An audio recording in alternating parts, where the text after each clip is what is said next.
क्या आप जानते हैं कि हाथी को हर चीज अपने से दुगनी दिखाई देती है? हाँ दोस्तों, यदि आपकी हाइट 6 फीट है तो वह हाथी को 12 फीट के समान लगती है।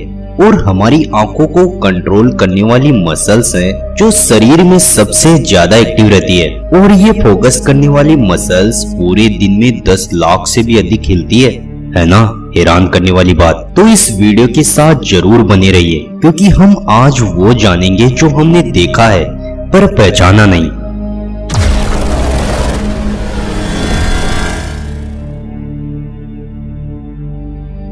दोस्तों, क्या आप जानते हैं कि हम जो भी देखते हैं वो शायद हमें उल्टा ही दिखाई दे, यदि हमारा दिमाग सही से कार्य ना करे तो। हाँ दोस्तों, जब हमारी आंखों के अंदर कोई भी तस्वीर पड़ती है तो वो हमारे रेटिना पर पड़ती है, और उस समय जो भी हम देख रहे होते हैं उसकी पिक्चर बिल्कुल उल्टी बनती है। बाद में हमारा दिमाग उस पिक्चर को सीधा करता है।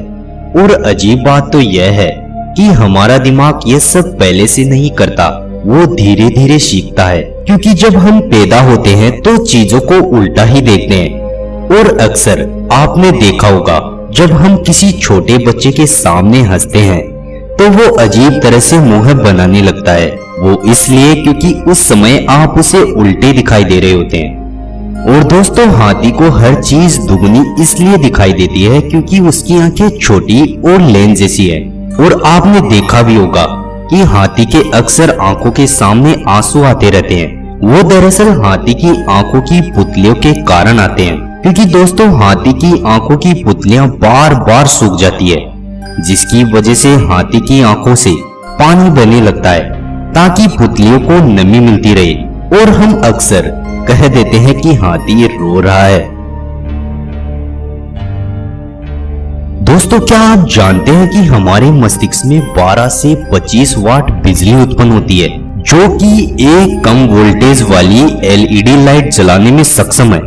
दरअसल ये इसलिए होता है कि जब भी हम कोई कार्य करते हैं जिनमें चलना, बात करना, हंसना सभी शामिल है, तो हमारे मस्तिष्क के न्यूरॉन्स रसायनों के माध्यम से संदेश भेजते हैं। और यह कभी ना रुकने वाली प्रोसेस होती है, चाहे हम सो ही क्यों ना रहे हों।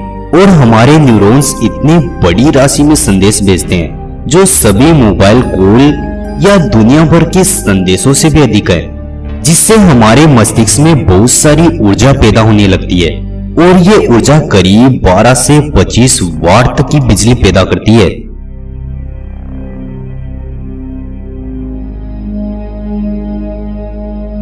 दोस्तों, आप सभी की आंखें कभी ना कभी तो नम हुई होगी, जिसकी वजह से आपके आंसू भी आए होंगे। लेकिन वाकई में इसके पीछे की कहानी क्या है? हाँ दोस्तों, कुछ हद तक ये हमारी भावनाओं के साथ जुड़ा हुआ है कि जब भी हम उदास होते हैं तो हमारी आंखों के बाहरी हिस्से में पाए जाने वाले लैक्रिमल ग्लैंड्स बहने लगते हैं, जिनमें पानी, तेल और बलगम भी शामिल होता है। और यदि हम ज्यादा रोने लगे तो कुछ आंसू हमारी नाक से भी टपकने लगते हैं, जिससे नाक सामान्य से अधिक बहने लगती है। और अजीब बात तो यह है कि नवजात बच्चों में ये ग्लैंड्स पाए ही नहीं जाते, जिसकी वजह से वो रोते तो हैं पर उनके कभी आंसू नहीं आते। और आपने कभी देखा भी होगा कि बच्चा रो रहा है पर उसके आंसू आ ही नहीं रहे। ये सब लैक्रिमल ग्लैंड्स की वजह से ही होता है। दोस्तों, हम सभी को एक वरदान मिला है जो हमारे सोने का है, जिसकी वजह से हमारी थकान दूर होती है और हम अगले दिन तरोताजा होकर कार्य करने लगते हैं। पर क्या आपने कभी जानने की कोशिश की है कि हमें नींद आती क्यों है? दरअसल दोस्तों, इसके पीछे का रीजन हमारे मस्तिष्क में स्थित अल्फा वेव्स का है, जो हमें नींद तक ले जाता है। दरअसल हम जब भी सोने जाते हैं और हम अपनी आंखें बंद करते हैं तो धीरे धीरे हमारे मस्तिष्क से अल्फा वेव्स निकलने लगती है, जो हमारे दिमाग को थकावट दे देती है, जिसकी वजह से हम नींद की अवस्था में चले जाते हैं। और दोस्तों, एक रिसर्च में पता चला है कि यदि कोई व्यक्ति 11 दिन तक ना सोए तो उसकी मानसिक हालत खराब हो सकती है और वो मर भी सकता है। तो इससे समझ ही गए होंगे कि नींद हमारे लिए कितनी जरूरी है। दोस्तों जरूर आपके साथ भी ऐसा तो हुआ ही होगा कि आप काफी देर तक कहीं बैठे हुए हैं और जब भी उड़ते हैं तो आपके हाथ पैर सुन पड़ जाते हैं, जिसे हम इग्नोर करके निकल जाते हैं। परंतु इसके पीछे की कहानी कभी जानने की कोशिश की है? हाँ दोस्तों, हमारा शरीर एक मशीन की तरह काम करता है। वो हमारे शरीर में हुई हर गड़बड़ को किसी ना किसी रूप से हमें बता ही देता है, और पैर का सुन होना भी इस बात का संकेत है कि हमारे पैर तक ऑक्सीजन पहुंच ही नहीं पा रही और हमें जल्द से जल्द उस पैर को हिलाना चाहिए। दोस्तों अक्सर हम अपने दांतों को देखते हैं तो हमें सिर्फ सामने के दांत दिखाई देते हैं, या फिर यूं समझे कि हमारी जाड़ों तक हम दांतों को देख पाते हैं, जिसको हम वहीं तक सीमित समझते हैं। परंतु दोस्तों मैं आज आपको जो बताने वाला हूँ उसे देखने के बाद आपका रिएक्शन कुछ ऐसा होगा।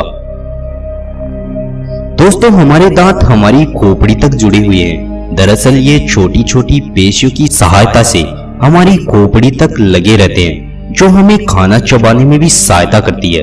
और अक्सर आपने देखा होगा कि हमारा दांत टूटता है तो हमें खून आने लगता है, वो इन्हीं की वजह से होता है। और दोस्तों हमारे दांत किसी भी हड्डी से नहीं बने होते हैं, ये अलग अलग तरह के ऊतकों से बने होते हैं जो बहुत मजबूत होते हैं। दोस्तों क्या आप जानते हैं कि हमारे खून के चलने की रफ्तार क्या है? अगर नहीं जानते तो रुको, आज मैं आपको जो बताने वाला हूं उसे देखकर आप कहेंगे ओ माय गॉड।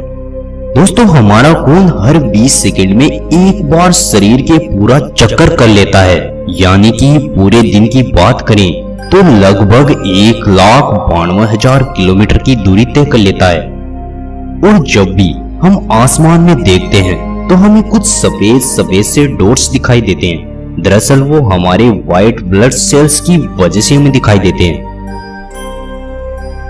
दोस्तों हमें जब भी सर्दी या इन्फेक्शन होता है तो हम जोर जोर से चीखें लगाने लगते हैं, पर क्या आप जानते हैं कि हमारी चीखने की रफ्तार क्या है? दरअसल दोस्तों हम जब भी चीखते हैं तो हमारे मुंह से जो भी हवा बाहर की ओर निकलती है उसकी रफ्तार करीब 166 से 300 किलोमीटर प्रति घंटा हो सकती है। और मैं आपको एक चैलेंज करता हूं कि आप अपनी दोनों आंखें खोलकर चीख मार के दिखाओ, यकीन मानो मुश्किल है। दोस्तों मैं यहाँ आपको एक तस्वीर देता हूँ जिसको आपको तब तक देखना है जब तक यह धुंधली ना दिखाई दे।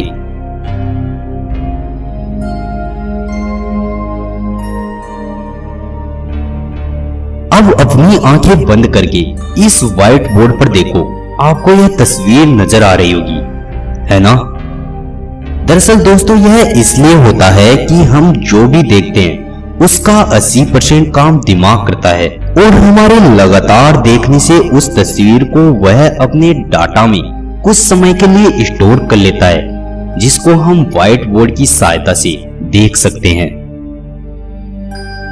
दोस्तों अक्सर आपको स्कूल में बड़े हुए नाखूनों की वजह से पनिशमेंट तो मिली होगी, जिसकी वजह से आपने कभी सोचा भी होगा कि काश मेरे नाखून बड़े ही ना होते और मुझे इन्हें बार बार काटना ना पड़े। दरअसल दोस्तों हमारे नाखून क्यूटिकल के अंदर होते हैं, और जब भी क्यूटिकल में कोई नई कोशिकाएं आती है तो वो हमारी पुरानी कोशिकाओं को बाहर की ओर धक्का लगाती है, जिसकी वजह से हमारे नाखून निकलने लगते हैं और ये कोशिकाएं कभी रुकती ही नहीं। इसी वजह से हमें बार बार नाखून काटने पड़ते हैं। खैर इससे आप परेशान तो होते ही होंगे। तो दोस्तों अभी के लिए अलविदा, और हमें बताएं कि वीडियो में कौन सा टॉपिक आपको सबसे ज्यादा पसंद आया। अभी के लिए चलता हूँ, मिलते हैं एक नए वीडियो में। धन्यवाद दोस्तों।